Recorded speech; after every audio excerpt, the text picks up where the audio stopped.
ஆண்டவராக இயேசு கிறிஸ்துவின் நாமத்தில் என் அன்பின் வாழ்த்துக்கள். நம்முடைய காலை தியானத்திற்காக நாம் தெரிந்து கொள்கிற வேத வசனம் யாத்ராமத்தின் புஸ்தகம் 14ஆம் அதிகாரம் 14ஆம் திருவசனம். கர்த்தர் உங்களுக்காக யுத்தம் பண்ணுவார், நீங்கள் சும்மா இருப்பீர்கள் என்றான். மோசே இஸ்ரவேல் ஜனங்களை பார்த்து ஒரு காரியத்தை சொல்லுகிறார். கர்த்தர் உங்களுக்காக யுத்தம் பண்ணுவார், நீங்கள் சும்மா இருப்பீர்கள். இஸ்ரவேல் ஜனங்களுக்கு யுத்தத்தில் பழக்கமில்லை.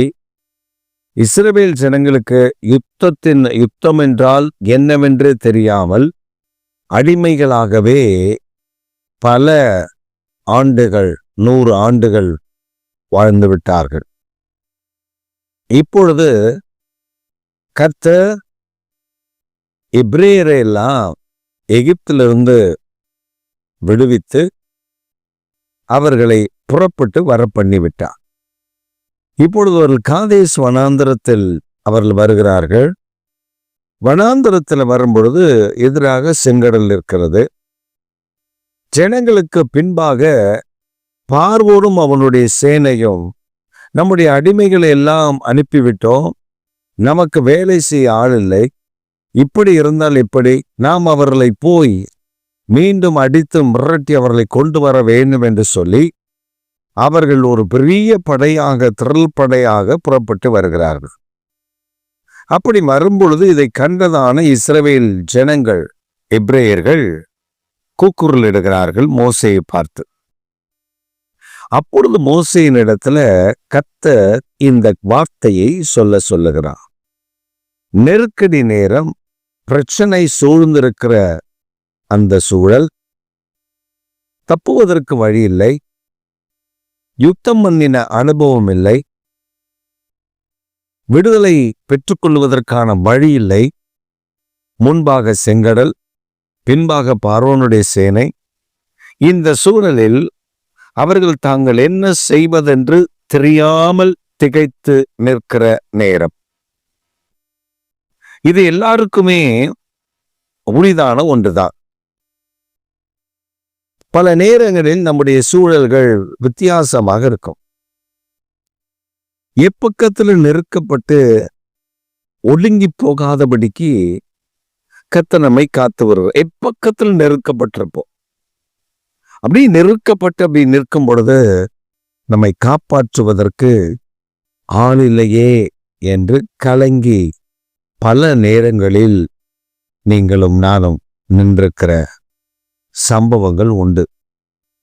ஆனால் எப்படி மோசே இஸ்ரவேல் ஜனங்களை தேவனுடைய வார்த்தையை கொண்டு திடப்படுத்தினானோ, அதே போல இந்த காலை வேளைகள் ஆண்டவருடைய வார்த்தை உங்களுக்கு நேராக புறப்பட்டு வருகிறது.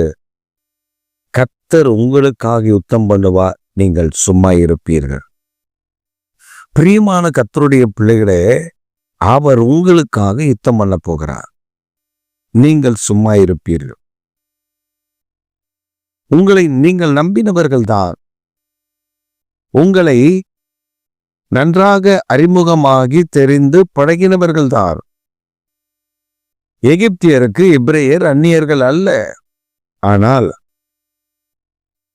அவர்களை எப்பொழுதுமே காலகாலமாய் அடிமைகளாகவே வைத்திருக்க வேண்டும் என்று விரும்பி அவர்களை அடிமை கோலம், அடிமையாக நிறுத்த வேண்டும் என்று நினைத்து அவர்களை விடுவிக்க மனதில்லாமல், அவர்களை வெளியே சுதந்திரமாய் அவர்கள் தேவனுடைய நாமத்தை தொழுது கொள்வதற்கு அனுமதிக்க எண்ணமில்லாமல் முடக்கி போட நினைத்த இந்த பார்வோனின் வல்லமையை கர்த்தர் இந்த காலை வேளையில் உங்களுக்காக முறியடிக்கிறார். அந்த பார்வோனை மேற்கொள்வதற்கு உங்களுக்கு பலன் இல்லை. காரணம், பார்வோன் பலத்திலேயும் ஆள் பலத்திலேயும் யுத்த தருணங்களிலேயும் அவன் ஞானமாய் யுத்தம் பண்ணுகிறதெல்லாம் அவனுக்கு அறிந்து பழக்கமானபடினால் அவனை எதிர்க்க கூடாது இருந்தது. ஆனால் ஆண்டவர் சொல்லுகிறார், it's and simple answer for all the questions. எல்லா விதமான கேள்விகளுக்கும் ஒரே ஒரு பதிலை ஆண்டவராகி கர்த்தர் தந்தார். நான் யுத்தம் பண்ணுவேன், நீங்கள் சும்மா இருப்பீர்கள். கர்த்தர் உங்களுக்காக யுத்தம் பண்ணுவா, நீங்கள் சும்மா இருப்பீர்கள். இதுதான் இன்றைக்கு நமக்கு தேவை. அவன் ஆள் பலத்தில் இருக்கலாம், பொருபலத்தில் இருக்கலாம், அல்லது வேற என்ன பலத்தில் வேண்டுமானாலும் இருக்கலாம். ஆனால் நான் இருப்பது கர்த்தருடைய பலத்தில். அவர் எனக்காக யுத்தம் பண்ணுவார் என்கிற நிச்சயம் நமக்குள்ளே காணப்பட வேண்டும். வேதத்தில் அப்படி எத்தனை மனிதர்கள் இருந்தார்கள் என்றால், குறிப்பிட்டு சொன்னபடி சில மனிதர்கள் ஆண்டவர் எனக்காக காரியத்தை பார்த்து கொள்ளுவார் என்று இருந்தவர்களில் புதிய ஏற்பாட்டில் பேதுரு அப்படி இருந்தார்.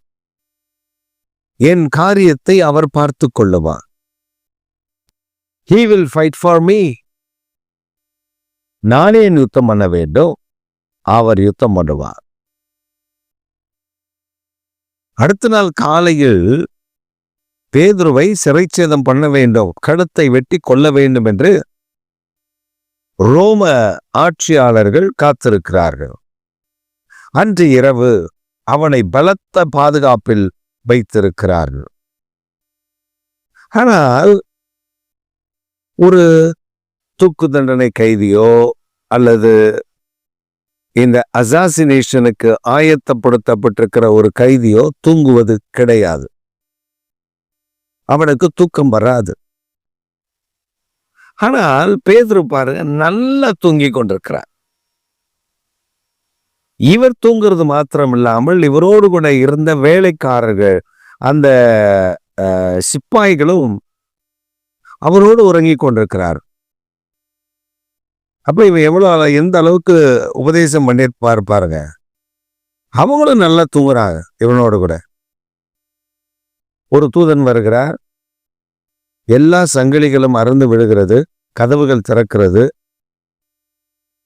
அங்கிருந்து பேதுருவை எழுப்பி இடைக்கட்டு என்று சொல்லி கட்டி பேதுருவை கூட்டிக் கொண்டு வருகிறார். வெளியில அந்த சிறைச்சாலை கதவு, பெரிய இரும்பு கதவு, அது தானாக திறக்கிறது. பின்பு பேதுருவை கூட்டிக் கொண்டு போய் அந்த தெருவனுடைய முனையில, அந்த ஜங்ஷன்ல கொண்டு போய் நிறுத்தி, அந்த தூதன் போய்விட்டார். இவருக்கு போடுதான் தெளிவு வருகிறது தூக்கத்திலிருந்து. ஐயோ, நான் ஒரு சொப்பனம் காண்கிறேன் என்று நினைத்தேன், இது சொப்பனம் இல்லை, நிஜமாலுமே ஆண்டவரனை சிறைச்சாலிலிருந்து வெளியே கொண்டு வந்திருக்கார் என்று போய் அவர் தம்முடைய சிஷ்யர்களுக்கு காண்பிக்கிறார். ஆனால் இந்த வேத பகுதி நமக்கு மிக தெளிவாக இருக்கிறது. நீங்கள் சும்மா இருக்க, be quiet, I will fight. நீங்கள் சும்மா இருந்தால் நான் யுத்தம் பண்ணுவேன். If you fight, I will be quiet. நீ யுத்தம் பண்ணினால் நான் சும்மா இருப்பேன். இப்ப ஆண்டவர் இஸ்ரவேல் ஜனங்களை பார்த்து சொல்லுகிறார், நீங்கள் சும்மா இருங்கள், நான் யுத்தம் பண்ணுகிற கர்த்தர். அப்ப அவர் யுத்தம் பண்ணும்போது எப்படி இருக்கும்?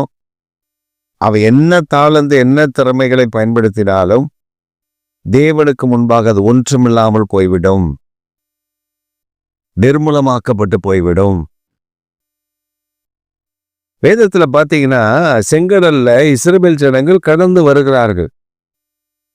கிட்டத்தட்ட அது 18 கிலோமீட்டர் தூரம். அந்த 18 கிலோமீட்டர் தூரத்திற்கு அவர்கள் கடக்க வேண்டும். கடந்து வருகிறார்கள், வெட்டாந்தரையில் நடந்து வருகிறார்கள். பின்பாக பார்வோனுடைய சேனை அவர்களை துரத்தி கொண்டு வருகிறது. அதுவும் அந்த மணலில், கடலில் உள்ளே அவர்களும் வருகிறார். கர்த்தர் மோசேயிட்ட சொல்றாரு, இந்த பார்வோனுடைய சேனை பின்னாடி வருது பாருப்பா, இவன் கோலை நீட்டு, அவர்களை நான் பார்த்துக்கிறேன். இஸ்ரவேல் ஜனங்கள் அவர்கள் நடந்து வருகிறார்கள். இவங்க நடந்து உள்ள அந்த கடலுக்குள்ள நடந்து வருகிறது. அது தூரமா அத்தனை கிலோமீட்டர் நடக்கணும்ல, நடக்கிறாங்க. ஆனா பார்வோனுடைய சேனை வந்த கொஞ்ச நேரத்தில் கடல் சுவர்கள் இடிந்து அந்த தண்ணீர் அவர்கள் மேல் விழுந்து உள்ள வந்த அவ்வளவு பேரும் மரித்து போனார்கள்.